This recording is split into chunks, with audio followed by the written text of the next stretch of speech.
Hello friends, I am Sumit Parade and मैं आपका नया बायोलॉजी टीचर हूँ। इस साल आपका पूरा बायोलॉजी का पोर्शन मैं कंप्लीट करूँगा। ओके, सो आपका जो फर्स्ट लेसन है in science 2 in biology, that is heredity and evolution. तो इस लेसन को हम आज स्टार्ट करेंगे। तो आज हम इसके 3 टॉपिक्स पढ़ेंगे: heredity and hereditary changes, transcription, translation and translocation, and third one is evolution. Okay, so we'll move for the first topic, which is heredity and hereditary changes. तो गाइस, आपने 9th क्लास में आपको एक lesson था heredity and variations. तो उसमें आपने पढ़ा होगा कि हेरिडिटी एंड वेरिएशन क्या होता है। ओके, तो मैं आपको फिर से एक बार बताता हूँ कि heredity, what is heredity? Transfer of biological characters from one generation to another via genes. Okay, तो मुझे एक बात बताइए कि हमारे बॉडी में सेल होते हैं, सही बात है। तो उसमें न्यूक्लियस होता है, सही बात है। न्यूक्लियस के अंदर डीएनए होता है, सही बात है। क्रोमोसोम्स के अंदर डीएनए के अंदर जीन्स, ये सभी चीज़ें होती है। तो यहाँ पर बायोलॉजिकल कैरेक्टर्स ट्रांसफर होते हैं from one generation to another. मतलब हमारे फादर से हम में, हमारे ग्रैंडफादर से हमारे फादर में जो बायोलॉजिकल कैरेक्टर्स है जो ट्रांसफर होते हैं, उसे कहते हैं हेरिडिटी। ये सब प्रोसेस किससे होती है? जीन से होती है। जीन्स मतलब विद यूजिंग डीएनए। डीएनए का में रहेगा, क्रोमोसोम्स में रहेगा। पर ये सब बातें हमें पता है, राइट? ये सब बातें हमें पता है, पर अर्ली सेंचुरीज में ये बातें पता नहीं थी। इसीलिए बहुत साइंटिस्टों ने रिसर्च किया एंड उस पर अपनी अलग अलग थ्योरीज दी, राइट? तो वही थ्योरीज मैंने यहाँ पर कुछ थ्योरीज लिखी हुई है जो बहुत ज़्यादा पॉपुलर थी और बहुत ज़्यादा नोन थी। वही थ्योरीज मैंने यहाँ पर लिखी हुई है, राइट? तो ये सब चीज़ें हमें इन लोगों की वजह से पता चली।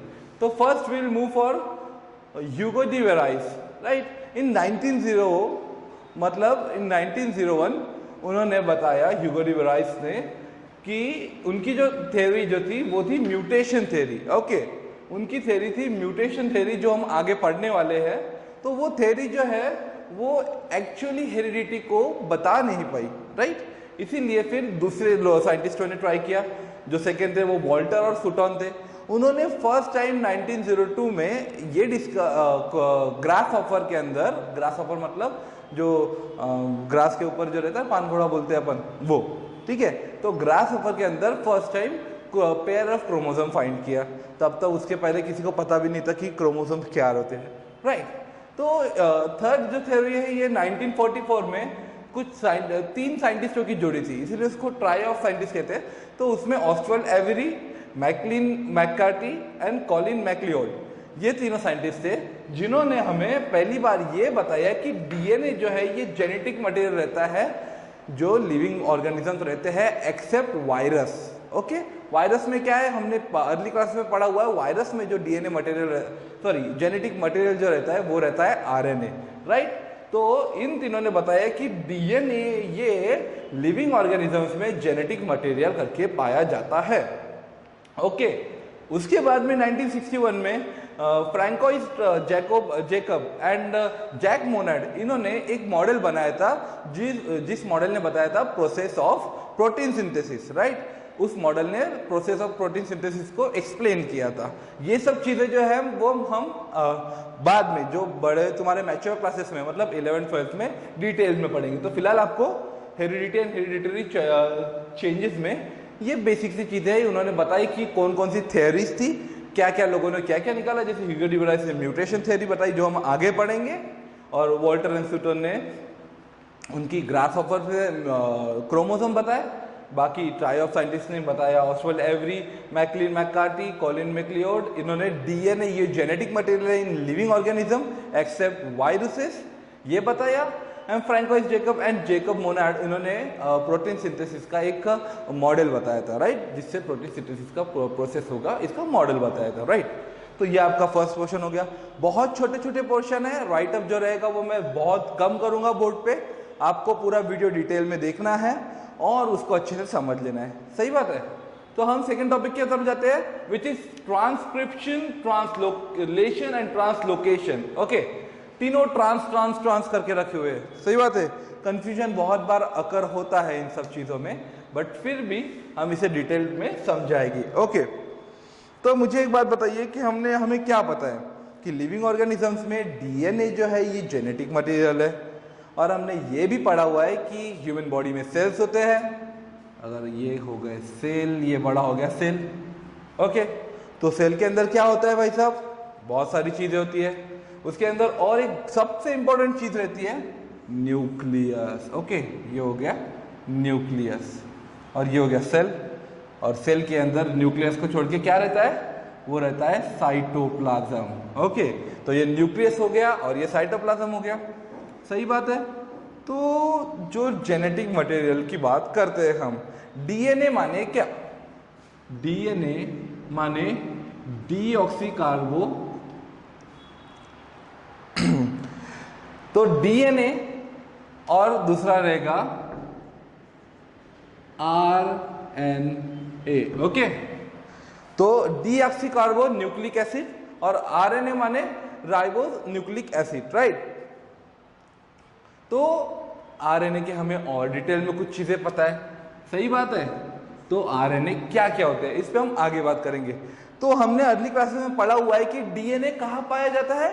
डीएनए जो है ये न्यूक्लियस में होता है। ओके, डीएनए जो है ये न्यूक्लियस में रहेगा, डीएनए, राइट। और आरएनए कहाँ प्रेजेंट रहेगा? आरएनए जो है ये साइटोप्लाज्म में प्रेजेंट रहेगा। ये हमने पहले से पढ़ा हुआ है साहब। ये नहीं पढ़ा है तो हम इस पे डिटेल में और एक लेक्चर ले लेंगे। सही बात है। तो DNA nucleus, RNA cytoplasm. Okay, तो आरएनए के कुछ अलग अलग टाइप्स भी हमने सुने हुए हैं, पढ़े हुए हैं, राइट। तो उसमें 3 टाइप्स हमें मेजरली पता है, राइट। वो क्या है? एक है एमआरएनए, एक है टीआरएनए, एक है एसआरएनए, राइट। तो इनमें से जो एमआरएनए रहता है वो न्यूक्लियस के अंदर प्रेजेंट रहता है, राइट। और जो टीआरएनए और एसआरएनए रहता है वो साइटोप्लाज्म में प्रेजेंट रहता है।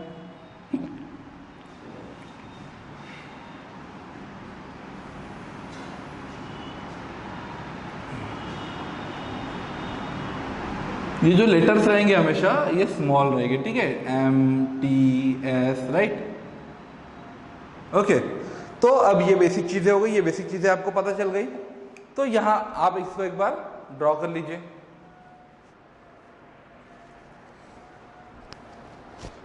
ये जो पोर्शन रहेगा ये रफ पोर्शन है, राइट। तो यहां पर हम पहली प्रोसेस से स्टार्ट करेंगे विच इज ट्रांसक्रिप्शन। तो इस पे डिटेल में आगे बात होगी। तो डीएनए से एमआरएनए जो है ये प्रोड्यूस होता है।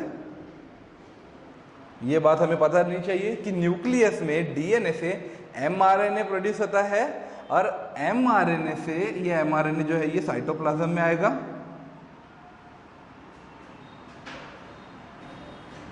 ये जो एमआरएनए है ये साइटोप्लाज्म में आएगा और बाद में ये बनाएगा प्रोटीन, ठीक है।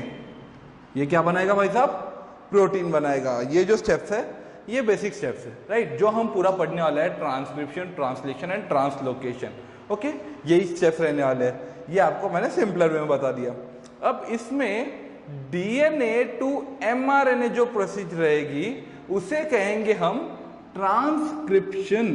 इसे कहेंगे हम ट्रांसक्रिप्शन। ओके, और जो सेकेंड प्रोसीजर रहेगी कि एमआरएनए से प्रोटीन बनेगा तो उसे कहेंगे हम ट्रांसलेशन। ओके, ये सब चीजें रफ में बता रहा हूं मैं आपको, इसमें डिटेल में आगे हम बात करेंगे। बट जो डीएनए से एमआरएनए बनेगा उसे कहेंगे हम ट्रांसक्रिप्शन, एंड जो एमआरएनए से प्रोटीन सिंथेसाइज करेगा उसे कहेंगे हम ट्रांसलेशन। ओके, ये सब चीजें आपको समझ चुकी है। तो इस सब प्रोसेस को हम कहते हैं सेंट्रल डोग्मा। ओके, इस प्रोसेस को हम कहते हैं सेंट्रल डोग्मा, राइट। ये आप एक बार अपने इसमें ड्रॉ कर लीजिए। अगर आप अपने आंसर्स में इसको इस तरीके से ड्रॉ करेंगे तो आपको कुछ ना कुछ बेनिफिट्स हो जाएगा, right.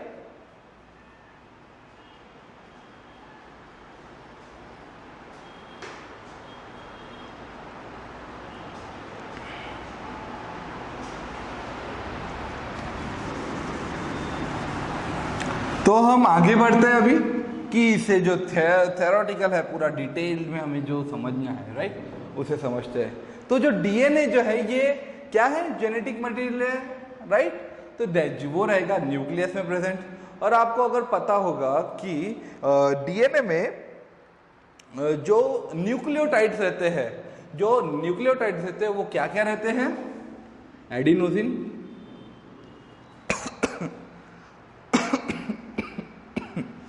Adenosine, guanine, cytosine and thymine, right. इसका पेयरिंग आपको पता होगा, राइट। इसका पेयरिंग जो रहेगा ये रहेगा एडिनोसिन थायमिन के साथ और ग्वानिन का साइटोसिन के साथ, सही बात है। तो अभी यहाँ पर हम अगर एक डीएनए ड्रॉ कर रहे हैं, राइट, जो कॉइल्ड रहता है एकदम, ये हमारा डीएनए हो गया। यहाँ पर जो हमारे कोडॉन्स है, ये क्या रहेगी, ये कोडॉन्स है, ये प्रेजेंट रहेगी इन बॉर्डर्स पे, सही बात है, यहाँ पर प्रेजेंट रहेगी। जैसे हम इस पेयर की बात करेंगे तो यहाँ पर हम बात करेंगे इसका, तो यहाँ पर ये कोडॉन्स जो है वो प्रेजेंट है, माने यहाँ पे ए है, यहाँ पे सी है, यहाँ पे टी है, यहाँ पे फिर से ए जी सी। तो अगर हमने यहाँ पर एक साइड में ये कोडॉन्स लिखे हैं तो अपोजिट साइड में इनके अपोजिट रहेंगे। अगर ए है तो यहाँ पर क्या आएगा, टी आएगा, यहाँ पे जी आएगा, यहाँ पे ए आएगा, यहाँ पे फिर से टी आएगा, यहाँ पे सी आएगा और यहाँ पे जी आएगा, ओके। और ये जो कोडॉन्स रहेंगे ये बॉन्डेड रहेंगे किससे, ये बॉन्डेड रहेंगे हाइड्रोजन बॉन्ड से, ओके। ये रह गया हाइड्रोजन बॉन्ड इनके बीच में, राइट। ये रहेगा डीएनए का अपीयरेंस, राइट। तो हमें यहाँ पर डीएनए से एमआरएनए बनाना है, राइट। हमने जो पहले सीखा था डीएनए से एमआरएनए बनाना, that is known as transcription, right. तो हम उसके प्रोसीजर में अगर जाते हैं तो यहाँ पर जो डीएनए के डबल कॉइल जो लेयर्स रहेगी इसकी, ये अनकॉइल्ड होगी। इनसे अगर मैं बोल रहा हूँ कि ये जो स्पाइरल्स रहेंगे इसके, ये कॉइल्ड ही रहेंगे, ये ऐसी कॉइल्ड ही रहेंगे, बट जो एक लूप जो रहेगा वो अनकॉइल्ड हो जाएगा, राइट, वो अनकॉइल्ड हो जाएगा। तो ये लूप के बारे में हम आगे अभी बात करने वाले हैं। तो इस लूप को ही हम बड़ा ड्रॉ कर लेंगे, ठीक है। तो इस लूप को हम बड़ा ड्रॉ कर लेंगे। तो ये आ गया भाई साहब इसका लूप। यहां पर ये अनकॉइल हो चुका है, सही बात है। तो यहां पर हमने बना दिया, इसके नेमिंग कर दिए फिर से कोडॉन्स को,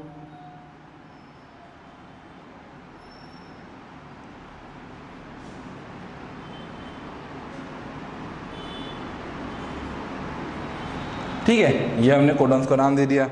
और यहाँ पर फिर से इसके अपोजिट में जो भी आएगा, राइट, जैसे टी आएगा, अरे यू कहाँ से आ गया भाई साहब, यू कहाँ से आ गया, सी आ जाएगा, ग्वानिन आ जाएगा,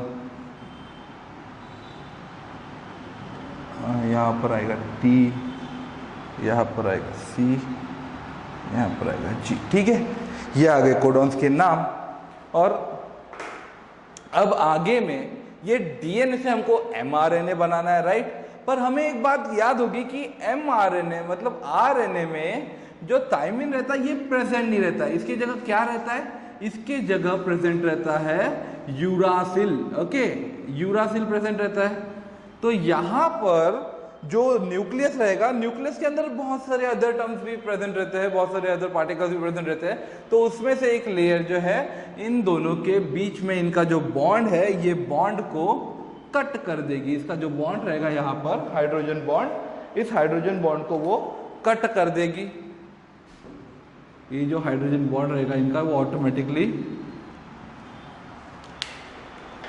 निकल जाएगा, ठीक है भाई साहब। अब यहाँ पर ये बॉन्ड निकल गया है और अब यहाँ पर न्यूक्लियस में प्रेजेंट मटेरियल यहाँ पर एक लेयर बनाएगा, ठीक है, यहाँ पर एक लेयर बनाएगा। इस पोर्शन की बात करते हैं हम, ठीक है। अब ये इन्होंने अलग कर दिया है तो ये हो गया है थोड़ा अलग से सिस्टम, ठीक है। और यहाँ पर अभी अगर एडेनिन का अभी क्या रहेगा, बॉन्ड किससे होगा, यूरासिल से होगा, क्योंकि वो mRNA प्रोड्यूस हो रहा है, राइट। तो यहाँ पे आ जाएगा यूरासिल, यहाँ पे आ जाएगा, यहाँ पे आ जाएगा यूरासिल, यहाँ पे आ जाएगा सी के साथ क्या आएगा, जी आएगा, गुआनिन आएगा, सी जी, टी के साथ आगे क्या आएगा, ए आएगा ऑब्वियसली, क्योंकि यहाँ पर ये तो है, ए तो ऑब्वियसली है, दोनों इसमें डीएनए और आरएनए में एडेनिन हमेशा रहेगा। यहाँ पे फिर से यूरासिल आ जाएगा, सी, यहाँ पे आ जाएगा जी। तो इस तरीके का ये जो रहेगा, ये डीएनए से एमआरएनए प्रोड्यूस हो चुका है, सही बात है।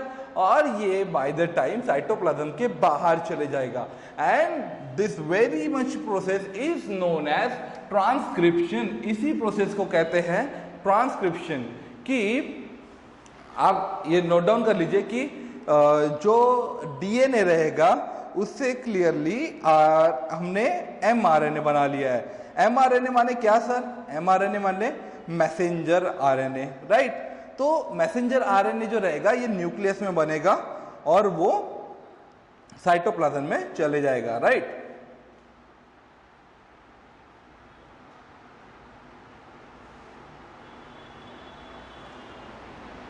तो हमारा ये ट्रांसक्रिप्शन का जो प्रोसेस है ये कंप्लीट हो चुका है।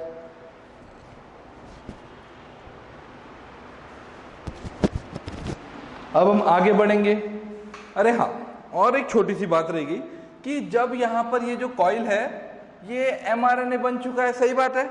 और ये एमआरएनए बनने के बाद में ऑटोमेटिकली जो ये अनकॉइल था डीएनए, ये ऑटोमेटिकली फिर से कॉइल हो जाएगा, क्योंकि जब अमीनो एसिड्स की ज़रूरत, जब प्रोटीन की ज़रूरत है, तब डीएनए जो है ये एमआरएनए बनाएगा। एमआरएनए की जो पीरियड रहता है वो बहुत छोटा सा रहता है साहब, ठीक है, वो ज़्यादा बड़ा नहीं रहता है। तो जब ज़रूरत है तब एमआरएनए बनाएगा, और एमआरएनए की जब ज़रूरत है नहीं तब ये फिर से ये जो डीएनए आपका था ये फिर से हो जाएगा कॉइल्ड, ठीक है।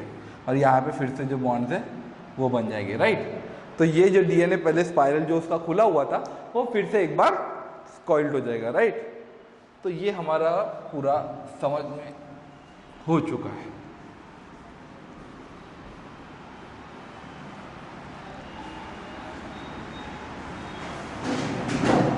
अब हम आगे बढ़ते हैं ट्रांसलेशन पे, ओके।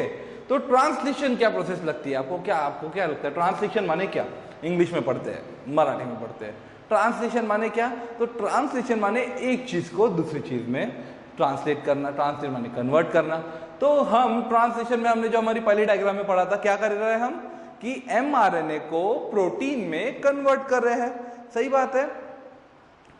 तो फिर यहां पर अगर हम बोल रहे हैं कि अभी एमआरएनए का स्ट्रक्चर कैसी है भाई साहब, तो हमने तो अब भी बनाया था, जो हमने रफ अभी बनाया था, ये सब रफ आपको समझाने के लिए कि अगर ये है एमआरएनए, ओके,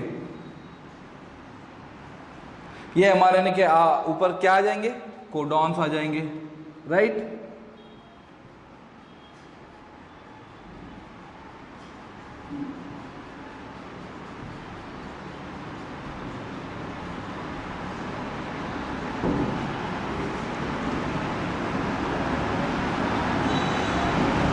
ठीक है, तो ये क्या बन गया हमारा एमआरएनए। एमआरएनए कैसी हम अगर बोल रहे हैं, यहाँ पे हमने यू को भी ले लिया, यूरासिल को भी ले लिया, सही बात है। तो अभी एमआरएनए को कन्वर्ट करना है काय में, प्रोटीन में, मतलब कन्वर्ट करना है नहीं, कन्वर्ट होता है, इस प्रोसेस को हम इलैबोरेट कर रहे हैं, राइट। तो अगर हमको एमआरएनए को प्रोटीन में कन्वर्ट करना है तो यहाँ पर ऑटोमेटिकली क्या होगा कि ये जो एमआरएनए जो न्यूक्लियस के अंदर था ना, वो आएगा साइटोप्लाज्म में। साइटोप्लाज्म में आने के बाद में इसके ऊपर जो ये कोडॉन्स रहते हैं, राइट, ये जो कोडॉन्स है इनका ट्रिपलेट में ये जब भी करते हैं तो ये जो रहते हैं ये ट्रिपलेट में रहेगा। जब भी बात करेंगे इनका, तो कोडॉन्स हमेशा ट्रिपलेट में कैलकुलेट किए जाते हैं, ठीक है। तो ये जो रहेगा ये पूरा ट्रिपलेट में कैलकुलेट किया जाएगा। तो अभी ये जो ट्रिपलेट रहेगा ये कुछ स्पेशल नाम के कैरेक्टर फॉलो करेंगे, राइट। जैसे अगर मैं यहां पे लिख रहा हूं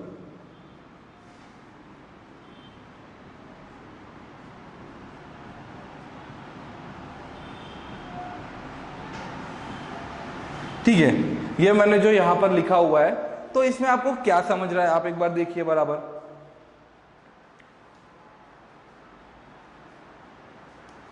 तो ये वर्ड जो है 3 इडियट वाला सीन हो गया। यहां पर सिर्फ इंपॉर्टेंट चीज क्या है, ये इतनी इंपॉर्टेंट चीज है, यहाँ पे टाइम लिखा हुआ है, ठीक है।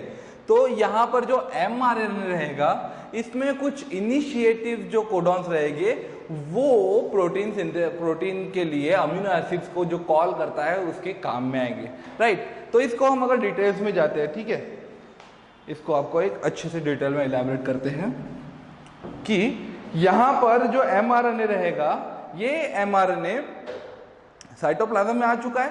साइटोप्लाज्म में आने के बाद में जो राइबोसोम रहेंगे, जो एक राइबोसोम का टर्म रहेगा, इससे हम आगे डिटेल में जाएंगे। तो जो राइबोसोम रहेगा वो एक लेयर को ऊपर से ले जाएगा, मतलब एक टीआरएनए के ट्रिपलेट को लेके जाएगा, टीआरएनए के ट्रिपलेट को लेके जाएगा राइबोसोम, जो मैं आपको एक बार डायग्राम में दिखा सकता हूं, जूम इन कर। यहां पर आप देखिए, यहां पर जो mRNA ये हमने बना चुके हैं, यहाँ के कोडॉन्स आ चुके हैं इसके, राइट। तो यहाँ पे कोडॉन्स आने के बाद में जो राइबोसोम रहेगा ये टीआरएनए ट्रिपलेट्स को यहाँ पर लेके आएगा, इसके ऊपर से, इसके लेयर के ऊपर से, और वो ट्रिपलेट्स जो रहेंगे वो सर्च करेंगे for the initial codon, okay, for the initial codon वो यहाँ पर सर्च करेंगे। जैसे यहाँ पे आपने लाइसिन देखा है, ये लाइसिन क्या है, ये है अमीनो एसिड्स, ठीक है। तो अगर हम देख रहे हैं यहाँ पर ये रहेगा mRNA हमारा, तो mRNA के ऊपर एक लेयर आएगी साइटोप्लाज्म से जो टीआरएनए के साथ टीआरएनए लेके आएगा, टीआरएनए रहेगा उसके साथ में राइबोसोम जो रहेगा वो कैरी करेंगे, और जो टीआरएनए रहेगा वो ट्रिपलेट कोडॉन को लेके आएगा, ठीक है। तो ट्रिपलेट्स को लेके आएगा, पर ट्रिपलेट्स जो रहेंगे वो क्या रहेंगे, वो रहेंगे mRNA के, mRNA जो कोडॉन्स रहेंगे उसके एकदम अपोजिट रहेंगे उसके, सही बात है। तो इसीलिए हम इनको कोडॉन और इन्हें हम एंटी कोडॉन बोलेंगे, ठीक है, एंटी कोडॉन, ओके।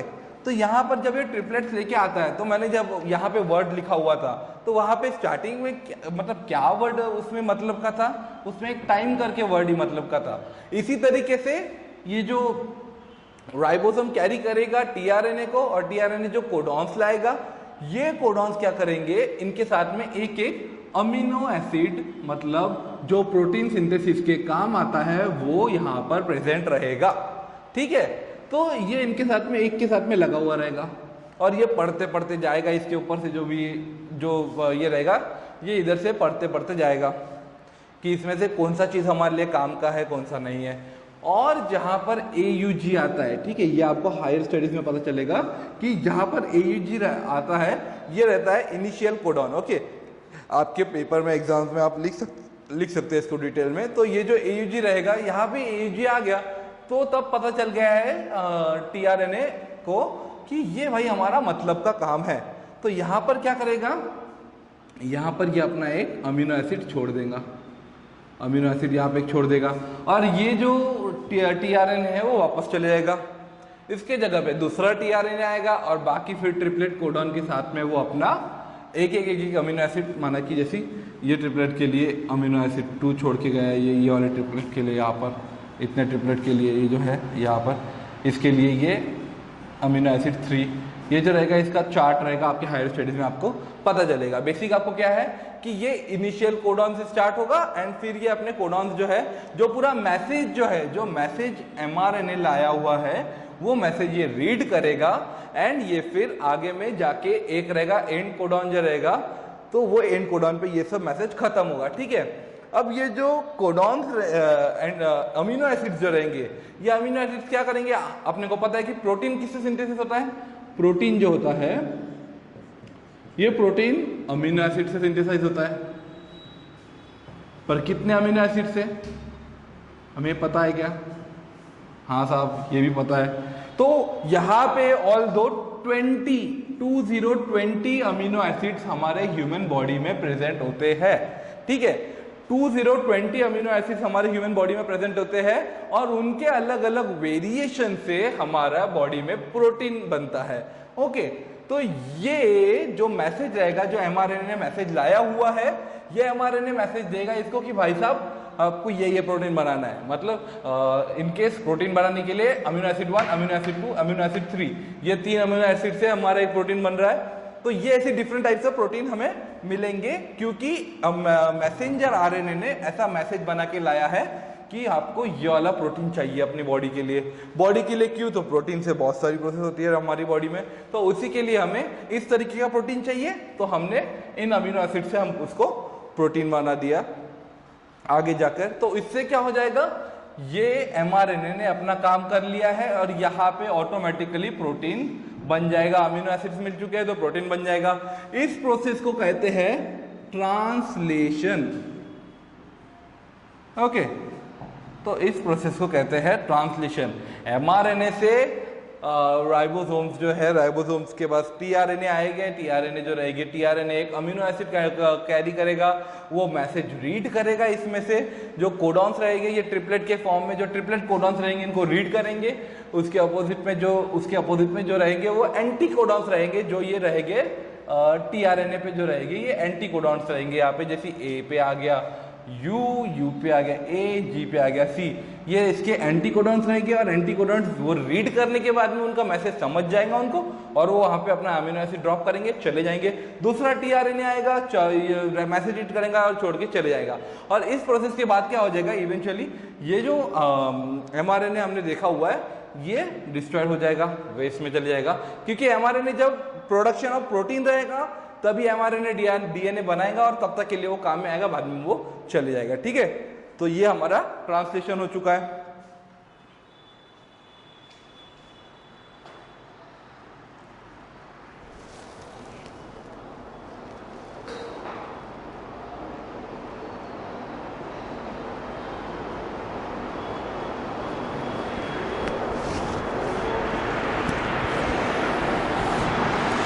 तो यहां पर हमने एक और थर्ड वाली टर्म लिखी हुई है विच इज ट्रांसलोकेशन, ओके। तो ट्रांसलोकेशन माने क्या? तो यहां पर mRNA जो है हमारा, ये mRNA के साथ में ऊपर से जो हमने ड्रॉ किया है जो राइबोसोम है, ओके। तो राइबोसोम जो रहेगा, ये राइबोसोम हमने आपको बुक में दिखाया हुआ है, ठीक है। ये देख लीजिए इधर में। तो ये जो राइबोसोम रहेगा, राइट, तो राइबोसोम ये 3 के जो ट्रिपलेट रहेगा इसके इसमें आगे आगे मूव होते जाएगा, ठीक है। ये राइबोसोम आगे आगे मूव होते जाएगा 3 के ट्रिपलेट में, ठीक है। तो उसे कहते हैं हम translocation, okay. When during this process the ribosome keeps on moving from one end to another by the distance of 1 triplet which is 3 codon के डिस्टेंस में वो आगे बढ़ते जाएगा। दैट इज नोन एज ट्रांसलोकेशन, ओके। छोटी सी टर्म है ट्रांसलोकेशन। तो यहाँ पर हमारी ट्रांसलोकेशन भी टर्म हमारी कवर हो जाती है। ट्रांसक्रिप्शन समझ चुका है, जो डीएनए से mRNA बनाएगा, mRNA से प्रोटीन बनाएगा, वो रहेगा ट्रांसलेशन, जो ट्रांसलेशन कर दिया इसने यूजिंग टीआरएनए। और जो राइबोसोम रहेगा जो आगे बढ़ेगा इस mRNA के ऊपर से, तो उसे वो ट्रिपलेट के फॉर्म में बढ़ेगा in the terms of 3 codons. That will be known as translocation, okay. तो यहाँ पे हमारे ये तीनों पोर्शन खत्म हो चुके हैं। यहाँ पर और एक छोटी सी चीज आती है, म्यूटेशन। म्यूटेशन माने क्या?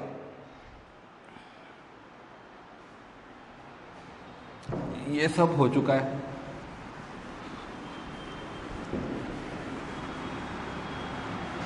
अगर आपको इस पे कुछ भी अगर डिफिकल्टी है और कुछ भी डाउट है तो हमारे जो लाइव सेशन रहेंगे उसमें हम ये सब डाउट्स क्लियर कर देंगे, ठीक है। तो म्यूटेशन माने क्या? म्यूटेशन माने जो मैंने आपको कोड्स फिलहाल बताया, डीएनए हो गया, mRNA हो गया, टीआरएनए हो गया, स्पेशली डीएनए वगैरह, ये जो कोड्स रहेंगे, ये कोड्स जो स्पाइरल में रहेंगे, राइट। तो ये स्पाइरल के मैंने अगर एक कोड का बता दिया, ये रहेगा, ये A U G C, A U G C T, ये सॉरी यहाँ पर गलत हो चुका हूँ मैंने RNA का स्ट्रक्चर बना दिया था। तो अगर ये सीक्वेंस है, ठीक है, ये अगर एक सीक्वेंस है, ये अगर कोड है, ये कोडॉन में से अगर जब मेरे ऑफस्प्रिंग के मतलब मेरे आगे के जनरेशन को जो कैरेक्टर्स है, जो कोडॉन्स है, ये अगर एक जगह पर गलत जाता है, अगर ये जब ट्रांसफर हो रहा है टू माय नेक्स्ट ऑफस्प्रिंग, अगर टी के जगह यहां पर आ जाता है ए, ठीक है, तो फिर क्या होगा, उसके वजह से जो मेरा नेक्स्ट ऑफस्प्रिंग जो रहेगा वो ऑटोमेटिकली अलग कुछ फीचर्स शो करेगा, ठीक है, कुछ चीजें अलग शो करेगा, जो हमने म्यूटेशन पढ़ा था, राइट, मतलब म्यूटेशन के बारे में बात की थी जो ह्यूगो डी वेराइस ने बताया था। तो अगर यहाँ पर पहले थायमिन था और मेरे नेक्स्ट ऑफस्प्रिंग में ये चीज जो है वो यहाँ पर साइटोसिन करके आ चुकी है, ठीक है, तो ये चीज आगे अफेक्ट करेगी और ये जो सडन वेरिएशन रहेगा, सडन माने मुझसे to my offspring, me to my offspring, जो सडन वेरिएशन रहेगा that will be known as mutation, okay, that will be known as mutation. यहाँ पर जो म्यूटेशन जो रहेंगे ये कुछ बहुत ज्यादा प्रमाण में भी अपना अपीयरेंस दिखा सकते हैं या फिर बहुत छोटे प्रमाण में भी अपना अपीयरेंस दिखा सकते हैं। आपके बुक में कुछ एग्जांपल्स भी दिए हुए हैं इसके, which is like mutation may cause the genetic disorders like sickle cell anemia। Sickle cell anaemia के बारे में हम थोड़ा डिटेल में आगे जो हेल्थ का चैप्टर रहेगा उसमें हम डिटेल में पढ़ेंगे, ठीक है। तो ये जो रहेगा ये सब प्रूव्स रहेंगे Darwin's theory of natural selection के, ठीक है।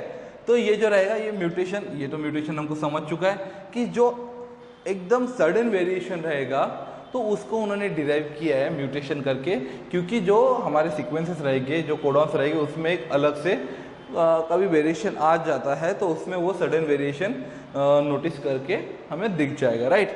तो यहाँ पे हमारा म्यूटेशन भी क्लियर हो चुका है। बहुत छोटे छोटे टॉपिक्स है, अगर हम डिटेल में अच्छे से पढ़ेंगे तो जल्दी हो जाएंगे, ठीक है। Now we will move for evolution, okay. Evolution, अभी हम इवोल्यूशन की बात करते हैं, ठीक है। यहां पर भी कुछ लिखने का ज्यादा काम नहीं है। तो इवोल्यूशन माने क्या साहब, ठीक है। इवोल्यूशन माने आपको क्या, आपने अगर अर्ली क्लासेस में पढ़ा होगा, ठीक है। तो evolution is the gradual change occurring in living organisms over a long duration. तो इवोल्यूशन माने क्या होगा, evolution is a gradual change जो लिविंग ऑर्गेनिज्म में पाया जाएगा। जो ग्रेजुअल चेंज माने स्मॉल, मतलब बहुत धीमे धीमे चलने वाला चेंज, ठीक है। तो इवोल्यूशन माने जैसे हमने देखा है कि हम आज से 300 करोड़ ईयर्स अगो क्या थे आगे, तो वहाँ पर जो हमारी साइंटिफिक स्टडी है उसके हिसाब से क्या था, तो वहाँ पर एक छोटा सा पार्टिकल था, एक छोटा सा माइक्रो ऑर्गेनिज्म कह सकते हैं, यूनिसेल्युलर एनिमल था, यूनिसेल्युलर में भी हम कह सकते हैं इसको डिटेल में, और अमीबा नहीं, उसमें हमको डिटेल में पता चलेगा कि ये जो टर्म थी वो क्या थी। तो ये जो था वो था प्रोटोप्लाज्म। ये एक थ्योरी जो है हमको, जो हम आगे पढ़ने वाले उसके अकॉर्डिंग वो प्रोटोप्लाज्म था। तो उससे वो सिंपल ऑर्गेनिक चीज से हम इतने कॉम्प्लेक्स, इतने बड़े बड़े आदमी बन चुके हैं या फिर एनिमल्स बन चुके हैं, इसे कहते हैं म्यूटेशन, ओके, सॉरी, इसे कहते हैं इवोल्यूशन।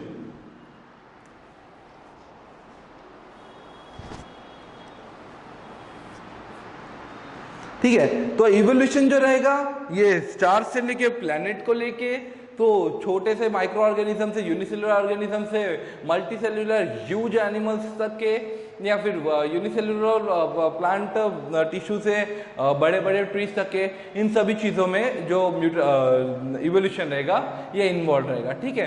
तो अभी इवोल्यूशन मतलब सीधी सी बात आ गई कि ओरिजिन, ठीक है।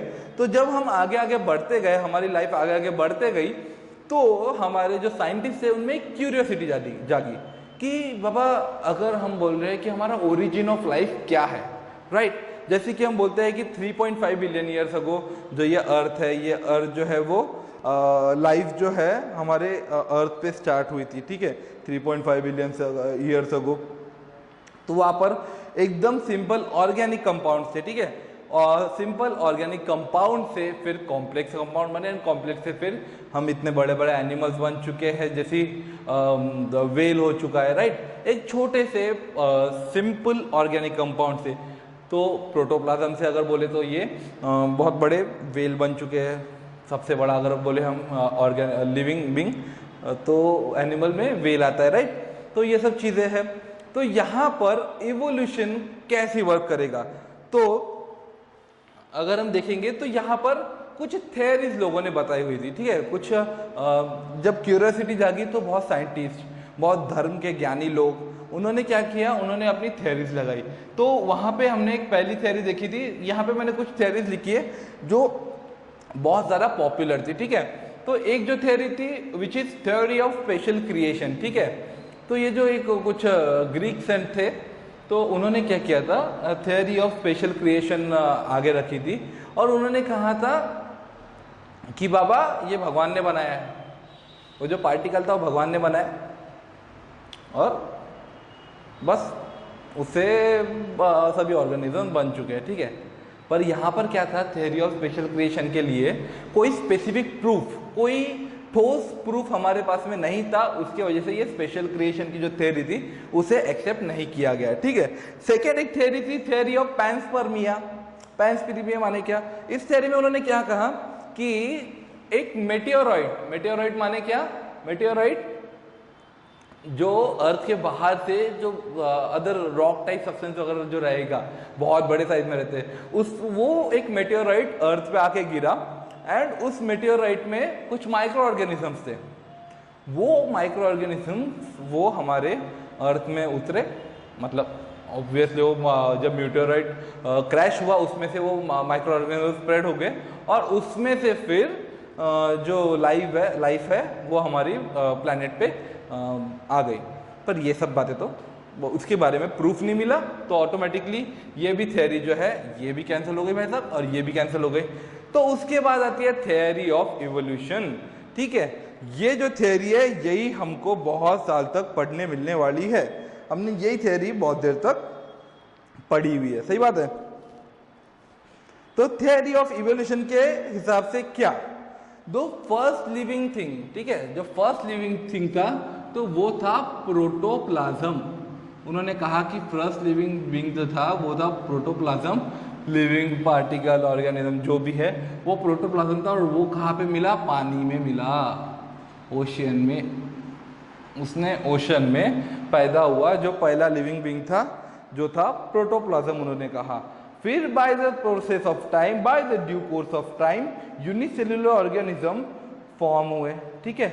इसके बाद में क्या बोला उन्होंने कि इसके बाद में by process of time unicellular organism form हुए, ठीक है। इसके बाद में क्या हुआ, इसके बाद में मल्टी सेल्युलर ऑर्गेनिज्म फॉर्म हुए।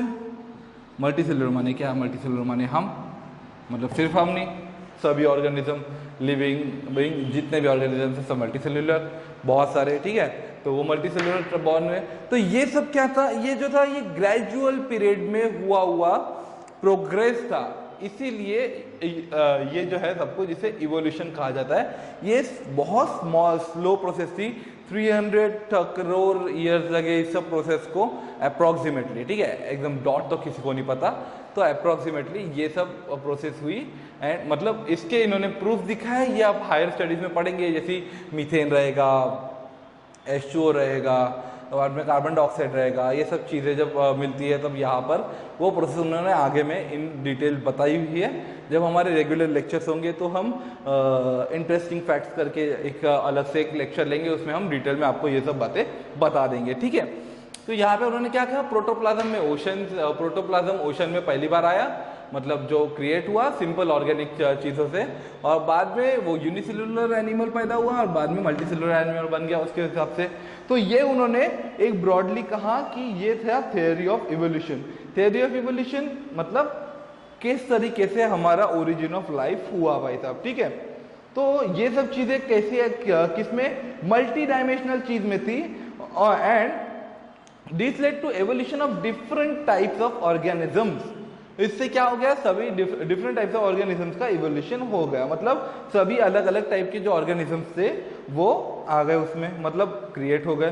तो इसीलिए अगर हम देखेंगे तो इसकी और एक बहुत अच्छी डेफिनेशन बनती है इवोल्यूशन की, कि progressive development of plants and animals from the ancestral having different structural and functional organization is called evolution.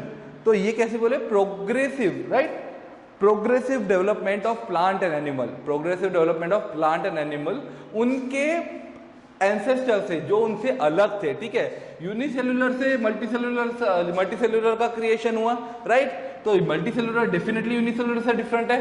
तो जो प्रोग्रेसिव इनका जो डेवलपमेंट था, right, progressive development of plants and animals from their ancestors which are different than them is known as evolution. ये आपकी जो definition रहेगी, ये आप थोड़ा डिटेल में एंड अच्छे वे में आप अगर बताना चाहते हैं तो इवोल्यूशन की ये जो डेफिनेशन रहेगी आप ये यूज कर सकते हैं। आपके जो बुक है, स्टेट बोर्ड की बुक है, राइट, इसमें यू कैन रिकॉल करके कुछ क्वेश्चंस रहते हैं, ठीक है, तो मैं चाहता हूँ कि ये भी क्वेश्चंस हमारे आ जाने चाहिए उसके अंदर, ठीक है। What is the function of appendix of our digestive system?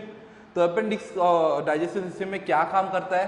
तो भाई साहब जो अपेंडिक्स रहता है ना, ये हमारे बॉडी में लार्ज इंटेस्टाइन में प्रेजेंट रहता है, ठीक है, और एक ये वेस्टिजियल पोर्शन रहता है, ये आएगा ऐसा लार्ज इंटेस्टाइन, और यहाँ पर ऐसा ये स्मॉल इंटेस्टाइन हो गया इधर, और यहाँ पे ये अपेंडिक्स प्रेजेंट रहेगा, और ये एनस हो गया आपका, ठीक है। तो यहाँ पर ये ऐसा इस तरीके से ये रहेगा, ये स्मॉल इंटेस्टाइन, ये रहेगा अपेंडिक्स, ठीक है।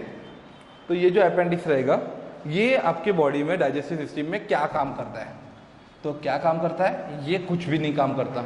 ये एक वेस्टिजियल ऑर्गन रहता है अपने ह्यूमन बॉडी में, जो हमारे एंसेस्टर्स थे, ठीक है, जैसे बंदर हो गए वगैरह, तो उनके बॉडी में जब वो कुछ कच्चा फूड खाते थे which were so much difficult to digest, तो उसके लिए ये जो ग्लैंड थी, ये जो अपेंडिक्स था, ये कुछ जूसेस सिक्रेट करता था। वो जूसेस वो खाने को डाइजेस्ट करने के लिए काम में आती थी, ठीक है।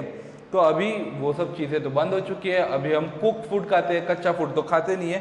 तो इसीलिए वो बाय द टाइम इवोल्यूशन की वजह से, ठीक है, यहाँ पर क्या आ गया, मैं क्यों बोला क्वेश्चन, क्योंकि यहाँ पे इवोल्यूशन की बात आ गई। तो बाय द टाइम इवोल्यूशन की वजह से वो जो अपेंडिक्स था वो हमारे बॉडी से कुछ काम कर नहीं रहा, अभी भी है वो, ठीक है, क्योंकि वो पहले से था। ये भी हम बोल सकते हैं एक हमारा इवोल्यूशन होने का, ठीक है, ये हमारी बॉडी में इवोल्यूशन हुआ है, इसका एक प्रूफ है, ठीक है, अपेंडिक्स, राइट, जो अभी हमारे बॉडी में काम में नहीं आता है बट पहले आता, ठीक है। Second question, are our wisdom teeth really useful for chewing the food?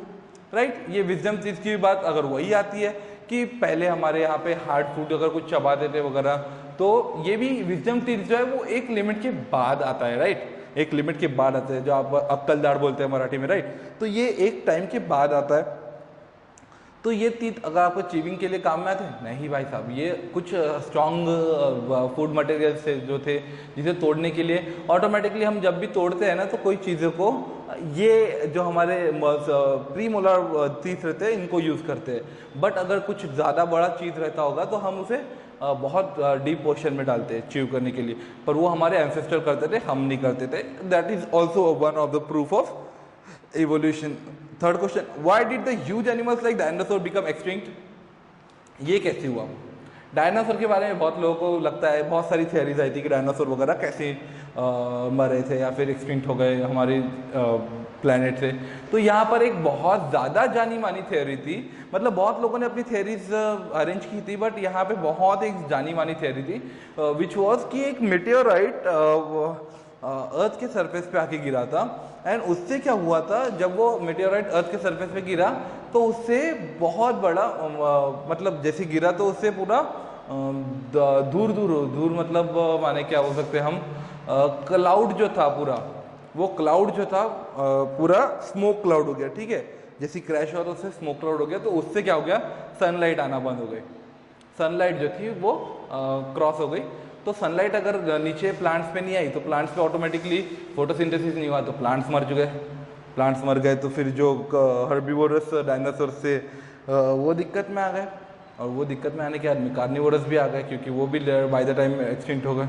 तो ये जो थ्योरी है ये बहुत ज़्यादा फेमस है, बाकी सबकी अलग अलग थ्योरीज रहती थी। ठीक है, why are many species of animals and birds getting extinct. तो ये आपका एक होमवर्क है, ये एक क्वेश्चन है, why are many species of animals and birds getting extinct. इसके लिए मुझे लगता है आपने 9th में पढ़ा है, जो थ्योरी ऑफ इवोल्यूशन में ही theory of natural selection, survival of fittest, ये सब चीज़ें हैं इसमें। आपको इसमें बताना है मुझे और टेक्स्ट करना है इसके बारे में, इसका आंसर क्या होगा। ओके, तो इसी के साथ हमारे ये 3 पोर्शन जो है, कौन सी, heredity and hereditary changes, transcription, translation and translocation and evolution, ये तीनों टॉपिक्स अभी कंप्लीट हो चुके हैं। In the next lesson we will start with the evidences and of evolution, Darwin's theory of natural selection and Lamarckism. Okay, till then study hard and go through all this videos, and if you get any of the queries, just contact us, we are there for you. Thank you.